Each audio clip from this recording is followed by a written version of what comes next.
صدق اللہ العظیم و مولا الکریم۔ میں نے ابھی آپ لوگوں کے سامنے جو آیت تلاوت کی ہوں وہ سورہ انبیاء کی آیت نمبر 80 ہے۔ ترجمہ کچھ اس طریقے سے ہے کہ اور ہم نے اس کو یعنی داؤد علیہ السلام کو تمہارے فائدے کے لیے ذرہ بنانے کی صنعت سکھا دی تاکہ تم کو ایک دوسرے کی مار سے بچائے۔ عزیز ماؤں، پیاری بہنوں اور راہ حق کی بہترین ساتھیوں، جیسا کہ آپ جانتے ہیں کہ سورہ انبیاء کا مطالعہ آپ تمام لوگوں نے کیا ہوگا۔ تسلسل کے ساتھ اللہ تعالیٰ نے اس میں انبیاء کا ذکر کیا ہے، تسلسل کے ساتھ۔ اس میں اللہ تعالیٰ نے فرمایا سب سے پہلے حضرت عیسیٰ علیہ السلام، حضرت موسیٰ علیہ السلام کہ اللہ نے ان کو کیا عطا کی؟ ان کو فرقان عطا کیا، ان کو ذکر عطا کیا، ان کو روشنی عطا کی، ہے نا۔ پھر اس کے بعد فرمایا کہ ابراہیم کو ہم نے ہوش مندی عطا کی، غور و فکر عطا کیا، تدبر عطا کیا۔ لوط علیہ السلام کو ہم نے حکم عطا کیا، اس کو جو ہے تو ہم نے علم عطا کیا۔ اسی طریقے سے نوح علیہ السلام کا بھی تذکرہ آیا، اور پھر اس کے بعد حضرت داؤد علیہ السلام اور حضرت سلیمان علیہ السلام کا تذکرہ آیا۔ اور ہم یہ جانتے ہیں کہ حضرت سلیمان علیہ السلام اور حضرت داؤد علیہ السلام کا جب ہم قرآن میں تذکرہ پڑھتے ہیں، ہے نا، تو اللہ تعالیٰ نے حضرت سلیمان علیہ السلام کے لیے بہت ساری چیزوں کو مسخر کیا۔ اسی طریقے سے اللہ تعالیٰ نے حضرت داؤد علیہ السلام کو جو ہے تو لوہے کے اوپر پوری درخت جو ہے تو ان کو دی۔ اور جب ہم ہسٹری پڑھتے ہیں تو ہم یہ دیکھتے ہیں کہ جو مطلب لوہے کی جو ایجاد ہوئی، اور جب ہم تاریخ پڑھتے ہیں تو وہ زمانہ اور حضرت داؤد علیہ السلام کا زمانہ جو ہے تو بالکل ملتا جلتا ہے۔ آپ مولانا مودودی علیہ الرحمہ کی تفسیر میں اس چیز کو جو ہے تو دیکھ سکتے ہیں۔ یہاں پر موقع نہیں ہے کہ میں اس کی تفصیل میں جاؤں۔ تو جب آپ یہ ساری چیزوں کو سیکوینس کے ساتھ پڑھیں گے اور جب پڑھتے پڑھتے اللہ کے نبی صلی اللہ علیہ وسلم تک آئیں گے تو ہم یہ دیکھتے ہیں کہ اللہ تعالیٰ فرماتا ہے کہ اقرأ باسم ربک الذی خلق، خلق الانسان من علق، ہے نا، اقرأ وربک الاکرم، یعنی ہم نے انسان کو علم سکھایا قلم کے ذریعے۔ اب آپ یہ سمجھنے کی کوشش کیجئے کہ جو سیکھنا ہے یعنی جو لرننگ پروسیس ہے، مطلب جو لرننگ پروسیس رکھا ہے انسان، تو لرننگ پروسیس یہ انسان کی فطرت میں ہے۔ بچہ پیدا ہوتا ہے، ایک پورے لرننگ پروسیس سے گزرتا ہے اور ایک انسان بن کر جو ہے تو وہ کھڑا ہوتا ہے۔ تو یہ جو لرننگ پروسیس ہے، سیکھنا، سکھانا، پھر اس کو اپنے فائدے کے لیے استعمال کرنا، it is a part of life, یہ ہماری زندگی کا حصہ ہے۔ یہ کوئی اس کو ہم دنیا داری نہیں کہہ سکتے، یہ کیا ہے؟ ہماری زندگی کا حصہ ہے۔ ایک چیز اس کو جو ہے تو یاد ہے۔ پھر اللہ تعالیٰ فرماتے ہیں کہ ہم نے آدم کو بھی کچھ نام سکھائے۔ مطلب یہ ہے کہ انسان پیدائش سے لے کر موت تک وہ سیکھتا ہی رہتا ہے، سیکھتا ہی رہتا ہے، سیکھتا ہی رہتا ہے۔ پھر یہ آپ یہ بتائیے کہ پھر جو چیز انسان سیکھتا ہے، تو اللہ کا قانون یہ ہے کہ جو چیز انسان سیکھتا ہے، کوئی علم وہ سیکھتا ہے، کوئی ہنر وہ سیکھتا ہے، تو وہ چیز کو وہ اپنی ضرورتوں کے لیے استعمال کرتا ہے نا۔ یہ کیا ہے؟ یہ لائف کا سائیکل ہے جو کہ ہمیشہ چلتا رہتا ہے۔ پھر آپ دوسری طرف یہ دیکھیے کہ دنیا میں جتنی چیزیں اللہ تعالیٰ نے بنائی، جتنی چیزیں، ایک سنگل چیز آپ مجھے بتا دیجئے کہ اس کو اللہ تعالیٰ نے انسان کے لیے مسخر نہیں کیا، انسان کے لیے مسخر نہیں کیا، اور انسان نے اس کو اپنی ضرورت کی تکمیل کے لیے استعمال نہیں کیا۔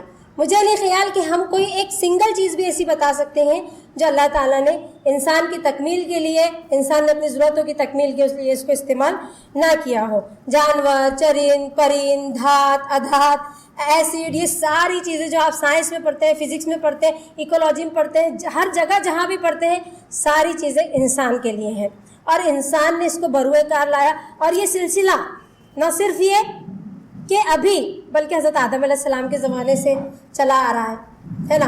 حابیل اور قابیل کا واقعہ آپ دیکھیں گے، ایک بھائی نے دوسرے بھائی سے کیا سیکھا کہ کس طریقے سے جو ہے تو جنازے کو دفن کیا جائے۔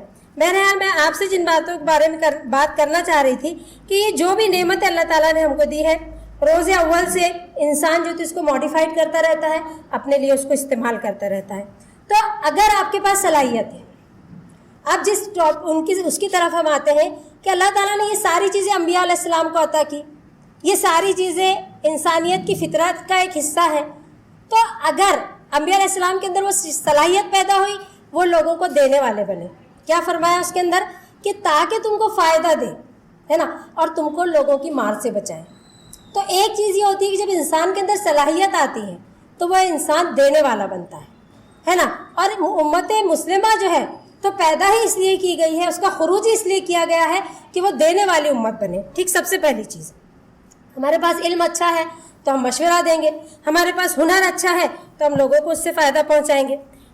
اس کے علاوہ آپ یہ دیکھیے کہ یہ چیز اس لیے بھی ضروری ہے کہ اسلام کا پورا ایک اپنا اکنامک سسٹم ہے نا، جس سے بلانگ کرتی ہے زکوٰۃ. عام طور پہ ہمارے معاشرے میں مطلب ہم جو یہ سمجھتے ہیں، بہت مرتبہ یہ سوالات بھی آتے ہیں کہ خواتین اپنی زکوٰۃ کیسے ادا کریں گی، ان کے پاس تو کچھ ہوتا ہی نہیں ہے. تو جبکہ حضرت زینب کی ہم کو زندگی سے یہ ملتا ہے کہ وہ خود دباغت کا کام کرتی تھیں اور اس سے جو ہے تو یتیموں اور مسکینوں کی مدد کرتی تھیں. اور یہ بھی ہمارے سامنے بات آتی ہے کہ جب ان کا انتقال ہوا تو لوگوں نے کہا کہ آج ہم یتیم اور یسیر ہو گئے. وہ ساری تاریخ جو ہے تو آپ پڑھ سکتے ہیں. تو بولنے کا مطلب یہ ہے کہ ہم کو جو ہے اگر ہمارے اندر پوٹینشیل ہے، اگر ہمارے اندر صلاحیت ہے تو اس صلاحیت کو بروئے کار لانا ہے. اور ہماری وہ جو فطرت ہے سیکھتے رہنے کی، یہ فطرت ہماری کیسی ہو جاتی ہے؟ ختم ہو جاتی ہے. کیوں ختم ہو جاتی ہے؟ کیونکہ ہم سستی اور کاہلی کا شکار ہو جاتے ہیں. لیکن اللہ تعالیٰ یہ فرماتا ہے کہ ہم نے انسان کو مشقت میں پیدا کیا. ابھی ہمارے پاس ایک سروے کے مطابق مسلم خواتین 65% مسلم خواتین گھروں میں صرف الف بیٹھی ہوئی ہیں. حالانکہ ہمارے پاس یہ کنسیپٹ نہیں ہے، لوگوں نے تو پیش کرنے والوں نے پیش کیا. ہمارے پاس تو یہ کنسیپٹ ہے کہ بھی ماں کا سب سے پہلا فرض یہ ہے کہ وہ بچوں کی تربیت کرے. لیکن اب بچوں کی تربیت بھی نہیں کر رہے اور اپنا نہ 65 نہ 50% معاشرے کو بھی نہیں دے رہے. تو پھر سوال یہ ہے کہ ہم کس مقصد کے لیے پیدا کیے گئے اور ہم پھر ینفع الناس ہونے کا کتنا حق جو ہے تو ہم ادا کر رہے ہیں.